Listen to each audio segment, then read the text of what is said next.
सब उत्तर दीजिए सभी विद्यार्थी। हिंदी है तो ज्यादा समय आपको नहीं लेना है, जल्दी से उत्तर दे देना है। पहला का जो भी उत्तर होगा सही आप कमेंट कर दीजिएगा। यहां पे गलती सही कुछ भी आपको आंसर देना है, बस जो मैं सही बताऊंगा याद कर लीजिएगा। अगर आपका आंसर गलत हो रहा है तो अपने को इतना बस तैयारी कर लेना है कि ये प्रश्न जो इस समय आ रहा है दोबारा मतलब कि क्वेश्चन पेपर में आया, किसी भी मॉडल पेपर में आए तो अपने से गलत नहीं हो। चलिए पहला का उत्तर देंगे, जल्दी से आंसर देंगे सही विद्यार्थी। कह रहा है पहला नंबर प्रश्न कि नारी और नर एक ही द्रव्य की ढली दो प्रतिमाएं हैं, किस पठित पाठ की उक्ति है? मतलब एक कथन जो है आप किस पाठ में पढ़े हैं, जल्दी से बताएंगे। जल्दी से सही विद्यार्थी पहला का आंसर देंगे। काफी शानदार, सभी हमारे तूफानी लाल विद्यार्थी मैं देख रहा हूं ऑप्शन डी के साथ जा रहे हैं। आपका उत्तर बिल्कुल सही है। अर्धनारीश्वर में हम लोग पढ़े हैं कि आपका नारी और नर एक ही द्रव्य की ढली दो प्रतिमाएं हैं। अब एक प्रश्न मैं आपसे इस पे पूछ रहा हूं कि अर्धनारीश्वर के लेखक कौन है? चलिए जल्दी से बताएंगे। लाइव क्लास से चला यही बेनिफिट है कि आपको लगना चाहिए कि आप मेरे सामने ऑफलाइन क्लास में बैठ के पढ़ाई कर रहे हैं, तो जो भी मैं प्रश्न पूछूं उसका आंसर दीजिएगा।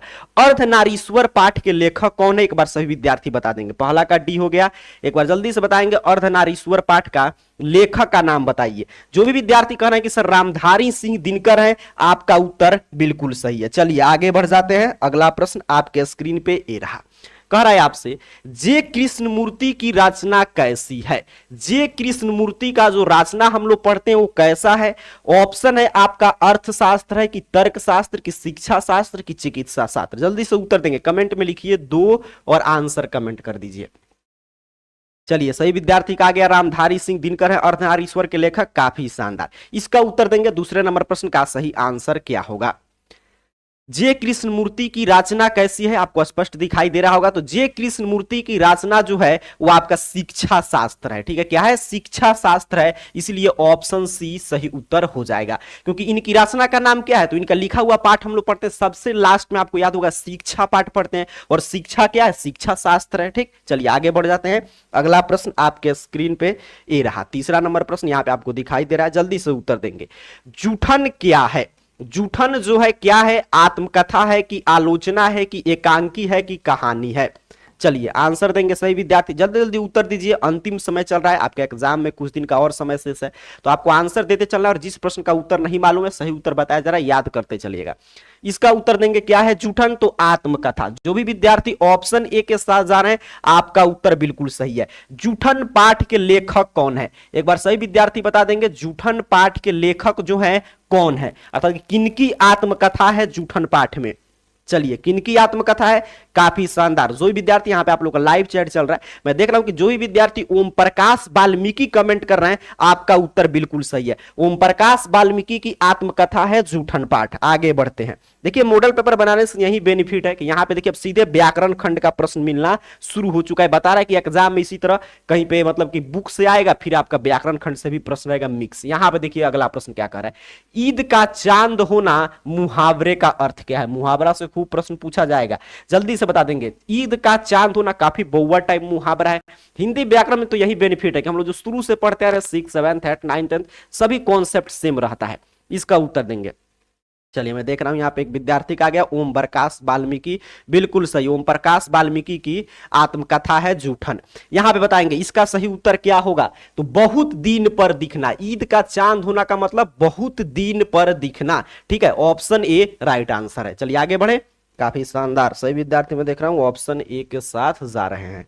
5 नंबर प्रश्न कर अंधे की लकड़ी मुहावरे का अर्थ क्या है? अंधे की लकड़ी मुहावरा का अर्थ क्या है? जल्दी से बता देंगे। इस प्रश्न का सही उत्तर क्या होगा? एकदम एग्जाम के अनुरूप इस मॉडल पेपर को तैयार किया गया है। ये बिहार बोर्ड का शायद प्रीवियस ईयर का ऑफिशियल मॉडल पेपर है जो इस साल के पैटर्न पे आधारित है, तो इसलिए बिहार बोर्ड की तरफ से सेट किया गया। तो सभी प्रश्न महत्वपूर्ण है, इसको याद जरूर कर लीजिएगा। यहां पे बताएंगे इसका सही उत्तर क्या होगा। अंधे की लकड़ी का मतलब क्या होता है कि एकमात्र सहारा, मतलब अंधे की लकड़ी होना मतलब उसका लकड़ी जो अंधा इससे चलता है लकड़ी से, तो उसका बेचारा का एकमात्र सहारा है। तो ऑप्शन ए 5 का सही उत्तर हो जाएगा। 6ठा नंबर प्रश्न देखिए क्या कह रहा है कि अधजल गगरी छलकत जाए, लोकोक्ति का क्या अर्थ है? मुहावरा लोकोक्ति में थोड़ा सा अंतर होता है, जो हम लोग हिंदी व्याकरण के टॉपिक पढ़े उसमें कवर करेंगे। अभी प्रश्न उत्तर पे फोकस रहिए। कह रहा है आपसे कि अधजल गगरी छलकत जाए, लोकोक्ति का अर्थ क्या होगा? तो इसका मतलब क्या होता है? लोग ये तो मतलब जनरली बोलचाल के भाषा में आप सुने कहता है जल गगरी छलक जाए। इसका मतलब क्या होता है कि आवश्यकता से अधिक आप किसी चीज का प्रदर्शन कर रहे हैं। ठीक है, ऑप्शन ए सही उत्तर हो जाएगा छठे नंबर प्रश्न का। चलिए आगे बढ़ते हैं। अगला प्रश्न 7 नंबर, यहां पे देखिएगा क्या कह रहा है प्रश्न आपसे कि नाच न जाने आंगन टेढ़ा लोकोक्ति का अर्थ क्या है। कोई व्यक्ति कह रहा है कि नाच न जाने आंगन टेढ़ा, इसका मतलब क्या कहना चाहता है, इस मतलब किस पे ये लोकोक्ति हम लोग यूज करते हैं। तो मान लीजिए जिसको मतलब काम करने कुछ आप काम दिए, उसको काम आ नहीं रहा है और दूसरे किसी पे उसका दोष डाल रहा है कि मुझे तो आता है बट इसी वजह से मैं काम नहीं कर पा रहा हूं, अर्थात कि बहाना बना रहा है। ठीक है, ऑप्शन ए सही उत्तर हो जाएगा 7 नंबर प्रश्न का। चलिए आगे बढ़ते हैं 8 नंबर प्रश्न। कर 3 13 होना मुहावरे का अर्थ क्या है। देखिए अब सिर्फ हिंदी व्याकरण से प्रश्न मिल रहा है, फिर आगे आपके जो 12 का हिंदी का बुक है उससे भी प्रश्न, जैसे ऊपर मिला वैसे इसी तरह इसी पैटर्न पे सेम ही साल प्रश्न तैयार किया जा रहा है। जल्दी से बताएंगे 8 नंबर प्रश्न का सही उत्तर क्या होगा।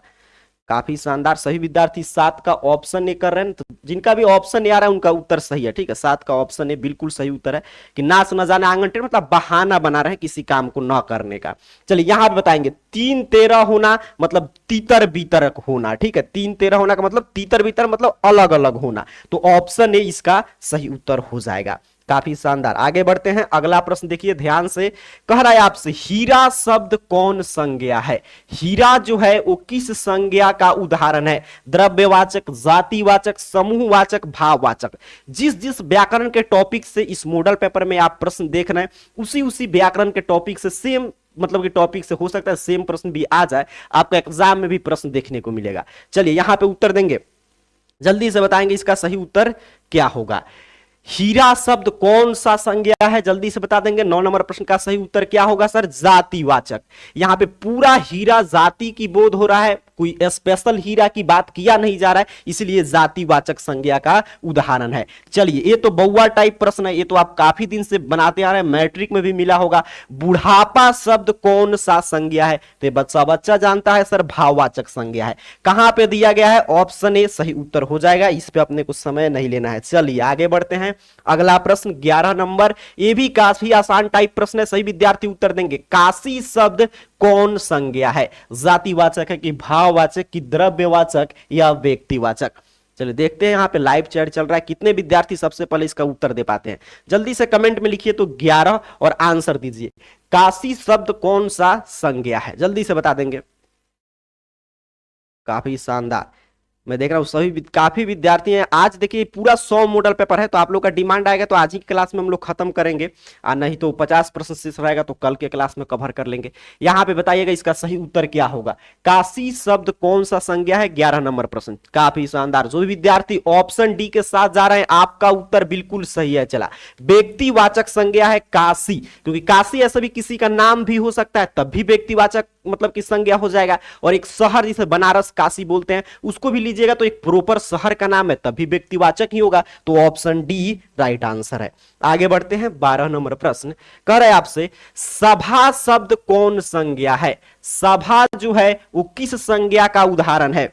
काफी शानदार, देखिए सभी एग्जाम के लेवल का मॉडल पेपर, और ये शायद बिहार बोर्ड का कुछ ही साल का ऑफिशियल मॉडल पेपर होगा, 21 या 22 का, मुझे याद नहीं आ रहा एग्जैक्ट, बट मुझे ये इतना याद है कि उस समय भी हम लोग इसका चर्चा किए थे। तो इस समझिए कि सब बिहार बोर्ड सेट करके भेजा है प्रश्न खुद, तो ये आपके एग्जाम के लिए कितना महत्वपूर्ण है, और इसी लेवल के प्रश्न आएंगे।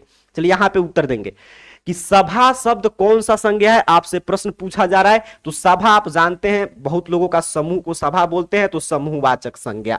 चलिए मनुष्य शब्द कौन सा संज्ञा है, तो मनुष्य शब्द कौन सा संज्ञा है, कहिएगा सर मनुष्य से पूरे मनुष्य जाति का बोध हो रहा है, इसीलिए जातिवाचक संज्ञा। बिल्कुल सही, ऑप्शन सी सही उत्तर हो जाएगा, दोनों का ऑप्शन सी होगा। आगे बढ़ते हैं, अगला प्रश्न देखिएगा, कह रहा है प्रश्न आपसे सजावट शब्द कौन सा संज्ञा है, जल्दी से बता देंगे। सजावट जो है किस संज्ञा का उदाहरण है, तो सजावट, तो इसे देखिए सजावट ना समूह का बोध करा रहा है, ना समूहवाचक होगा, ना जातिवाचक होगा, ना द्रव्यवाचक होगा, इसीलिए क्या बचा, भाववाचक। तो इस तरह भी बना सकते हैं। मान लीजिए अपने को किसी प्रश्न पे डाउट है कि लेकिन इतना आपने क्लियर है कि हाँ इस 3 में से कोई होगा नहीं, तो इसको बोलते हैं आंसर एलिमिनेशन विधि, तो एक ही तो बचा, तो वही होगा, फिक्स है, तो ऑप्शन ए सही। ऐसे सजावट भाववाचक संज्ञा ही है, मैंने आपको समझाया। शब्द का पर्यायवाची क्या होगा, तो शब्द का पर्यायवाची शब्द, तो देखिए पर्यायवाची शब्द भी आपका एक टॉपिक आ गया कि इससे भी खूब प्रश्न आते हैं, इस साल भी पूछा जाएगा। जल्दी से बता देंगे शब्द का पर्यायवाची क्या होगा। देखिए शब्द मतलब अगर आवाज से ले तो इसमें निनाद दिया है, नाद ध्वनि सभी होता है, तो इनमें से सभी, ठीक है, ऑप्शन डी सही उत्तर हो जाएगा पर्यायवाची शब्द। चलिए काफी शानदार, सही विद्यार्थी का ऑप्शन डी आ रहा है, बिल्कुल सही। आगे बढ़ते हैं, अगला प्रश्न जल्दी जल्दी उत्तर दीजिएगा। 16 नंबर प्रश्न कह रहा है गंगा शब्द का पर्यायवाची है। गंगा शब्द का इसमें से कौन सही पर्यायवाची दिया गया है, ये आपको क्वेश्चन नंबर 16 में पूछा गया है। तो गंगा का पर्यायवाची हम लोग क्या पढ़ते हैं, भागीरथी, मंदाकिनी, ये सभी गंगा का पर्यायवाची शब्द है, तो ऑप्शन ए फिलहाल सही उत्तर हो जाएगा। चलिए अगला प्रश्न याद करते चलेंगे, जिनको भी नहीं याद होगा रटते चलेंगे, क्योंकि मैं बार बार बता रहा हूं बिहार बोर्ड का ऑफिशियल मॉडल पेपर है, तो सभी प्रश्न बिहार विद्यालय परीक्षा समिति की तरफ से सेट करके भेजा गया, तो एग्जाम के लेवल का प्रश्न है। अगला प्रश्न देखिए, करे सुंदर का पर्यायवाची शब्द क्या होगा।